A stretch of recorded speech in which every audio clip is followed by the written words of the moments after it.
everyone, and welcome to hopefully the first of many of these little update videos I have for lost Japanese media, lost media of anime dub, and all that stuff. And also, brief disclaimer here, I am not scripting this video. I typically script my videos, aside from like the Nintendo news ones I do every now and then, or weekly or whatever. Not scripting this one, so if I ramble too much, I apologize. I just want to kind of get the info out there. It's just gonna be a quick, short, like, kind of out there video that's out there on YouTube, not out there as in, you know, I don't know what I'm saying. But anyways, yeah, it's just unscripted, just me talking about things from my computer and giving you these updates as they are here and updated and stuff. These updates are gonna span episodes 1 and 2 of the Lost Japanese Media series and the first episode of the Lost Anime Dub series, because there is a little tiny update to that as well. Let's go ahead and start with one of the bigger ones, which is the pre-1977 Japanese McDonald's ads. I covered this in episode 1 of my Lost Media of Japan series, and at that point in time, we had not seen anything before the year 1977. This has changed, however, as one commercial from 1975 from McDonald's of Japan has been uploaded a month ago as of me recording this by a user called Blue There's Legacy, I believe is how you pronounce that. They uploaded a 30-second commercial from 1975. It is titled Ronald's Cups or Donald's Cups. It is now found media, which is super, super cool. And shout out to the people in the comments who notified me of this video because it's very cool and I'm glad I know about it to put it in this video. It's kind of creepy. I mean, I kind of expected them to be surreal and creepy. That's what people describe them as. This one, not only is it mildly creepy, it has stop motion that is also equally creepy. The production value, as far as 70s Japan, is pretty good, but I'll go ahead and link it. It's a little creepy, but it's really cool. It has like these cups that are walking around and playing like rock, paper, scissors. So anyways, sticking with stuff from episode 1 of the Lost Japanese Media series, In the Distance, it's a lost Japanese single from a singer who ultimately ended her own life, and they never released her first single for that reason, if you haven't seen that episode. That's basically the gist of it. There is some information I didn't provide in the first video that I did kind of know about, but I don't know, for some reason I wasn't really thinking it was like supplementary to what I was talking about for whatever reason, but I'm gonna go ahead and talk about it now because it actually has to do with a little update with my personal search within the distance, because this is actually a search I've been kind of leading since like 2019, so yeah. So, Tetsuro Sakurai, he is the person who wrote the song In the Distance. After Yasuko Endo, the singer, the original intended singer's passing, he actually did a cover of In the Distance in that same year. Now, I know for a fact this is not the same exact song because the wording is changed to reflect a male singer, a male speaker, rather than a young female. So I know for a fact this isn't like the same exact song with the same exact composition. However, if any of you guys do want to hear what In the Distance sounded like as far as melody and such, then that song is out there. It's, again, not exactly like what it's supposed to sound like, and the B-side of that single, Telephone, is still not found or ever released. So if you do want to hear what it possibly sounded like, there it is. No idea why I decided not to include it last time. I don't know, but here it is. However, if you would like a female rendition of that song, or just to know what it sounds like without clicking that link, it goes a little something like Hisashiburi no osoi asa wa nigai kohi katate ni, or something like that, I don't know. Sticking with the topic of Tetsuro Sakurai, I did actually email him as well through his webpage about a month and a half ago. I got someone to kind of look it over and translate things that I wanted to make sure were translated correctly as far as a business email, formatted it as such. No response yet, but I will let you guys know and just post it to my LMW forum page if he does respond. There's also a few other contacts in regards to like asking people about this. I have not emailed them just yet.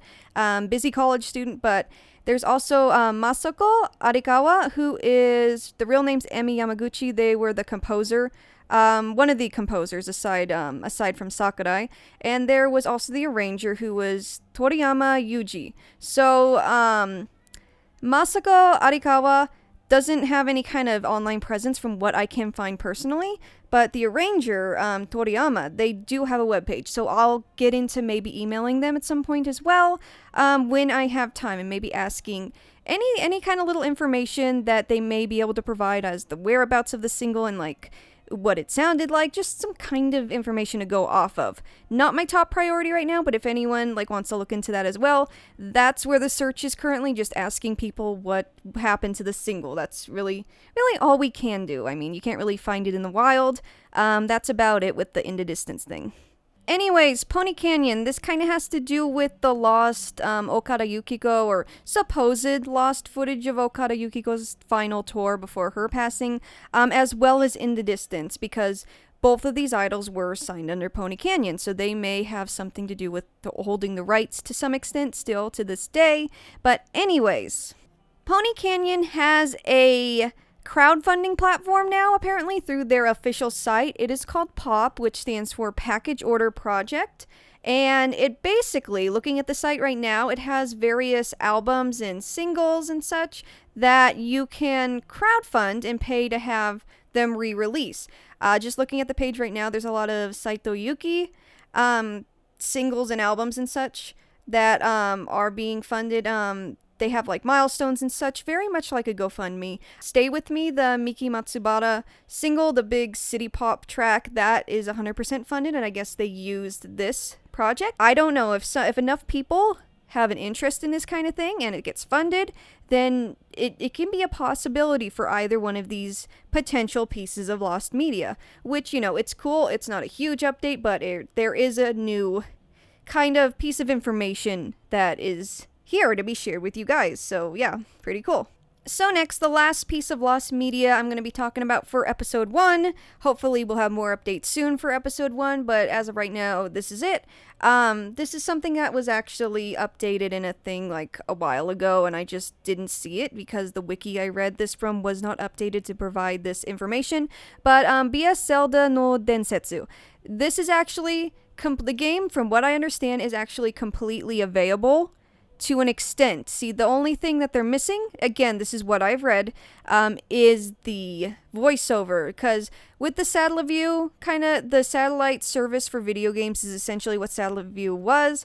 You downloaded games via satellite, and they would have voiceover because you could only play these games during certain time slots. So during certain time slots, like, you'd hear voiceover for, like, say, Princess Zelda, who would, like, talk about things, and just, it was live. It was a live feed, so it's not downloaded into the game's data. So that portion of the game is, for the most part, just completely missing, from what I understand. The game itself, from what I understand on the other side of that, is it's available, so that's cool. As far as ROMs and stuff, I don't know, but the game is available to, like, look at and watch online. It's just the recording, so it's not completely found, but for the most part, it is found. There's a lot of Satellaview games. There's like 88 Satellaview games, exclusive Satellaview games in total, and a lot of them are still lost. I'm actually making a video on like weird Satellaview stuff later on, like in the near future, probably within like a month. So if you're interested in that like era of like Nintendo internet connectivity or satellite connectivity, look forward to that. But as far as BS Zelda no Densetsu, it is for the most part available in all its parts and time slots and programming things. Next, we got episode 2, and unfortunately there is only one update regarding this so far, from what I can tell, aside from the Yukiko Okada thing, which is kind of ties in with Yasuko Endo, so it's kind of a half update, not really. But anyways, Tokyo Kid Brothers, specifically pre-1975 Tokyo Kid Brothers, there is a little bit of information I could provide in addition to this. Specifically that they did the original soundtrack for a film called Throw Away Your Books, Rally in the Streets.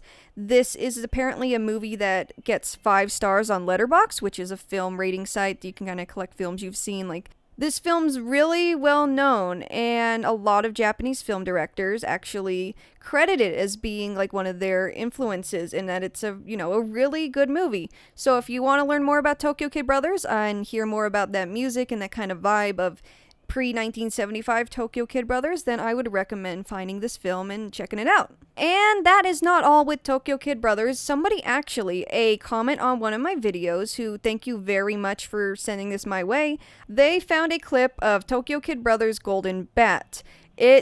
From what I can understand, I don't really know if this has anything to do with Golden Bat or Oganbat, the Kamishibai turned manga turned anime superhero.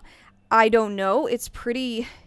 It looks kind of documentary-ish in nature, the film of it, but it also kind of looks really eclectic in that they involve a lot of people surrounding them. It's very interesting, very much experimental, I would say. And also, guys, I have one more little tidbit of information, one more small update pertaining to my first episode of my Lost Anime Dub series that I just started. This pertains to the Rayearth pilot done by TMS, the first one, not the second one. But apparently, the pilot is available on the special features of the Discotheque Blu-ray set for Magic Knight Rayearth. I did a little research. I believe it's the Memorial Collection that I am... this was through a YouTube comment. I think they're referring to this one. I cannot find any confirmation that it is on the Discotheque Blu-ray under the special features. So this is, at this point, kind of hearsay. But if it is on there, it's $60 from what I can tell, the box Blu-ray set, or the set. If someone can buy that and check it out, it might be on there. So there you go. Oh, you know what? I actually, small update here, small update in the update video, how meta of me.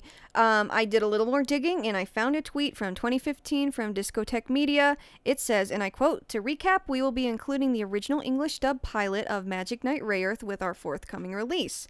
So I'm assuming that first TMS pilot. There's a Lost Media Wiki article. I usually go... This is the archive one, not the wiki, Lost Media Archive. I typically go through the wiki because they kind of have more... They look through things more and kind of take stuff down that's not accurate. But this is sometimes useful to find kind of obscure stuff that's not on the Lost Media Wiki. It's listing the Rayearth pilot as found, but when I go to comments, it just shows the trailer. People keep saying it's found in the comments, but I do not see any link to the full pilot itself. Just that link to the Magic Knight Rayearth English dub trailer, which is something I talked about in the original video. So, yeah, I don't know if anyone's ripped this off the Blu-ray and put it online. All I can find are, openings, and then just the confirmation that apparently the Ocean pilot, so it's the Ocean pilot, Ocean TMS pilot, is in the Blu-ray that was released on January 31st of 2017. That is about it. I don't see the full pilot anywhere. So if anyone has a link to the full pilot, I will include it in the description or in the comments. I'll pin it as a comment. So yeah, that's about it. I am going to stop rambling because that's really all we have to go off right now of the stuff I just talked about. But yeah, guys, that is it for this little update video. I was going to put this in episode 3, but I am seeing that it's now 16 minutes long. Whether or not that's all me rambling or not, we'll find out when the video goes up or when I review it, whatever. But, yeah, that's about it. If you have more updates to provide in any of the Lost Media videos I cover or cover in the future, drop them in the comments, email me. I have my business email in the description. But either way, just let me know and I'll include it in a future update, and hopefully we'll have enough stuff for a future update. If not, I'll just tag it onto a video if I only have 1 or 2 things. But yeah, that's about it. Have a great day, guys, and I'll see you in the next video. Bye!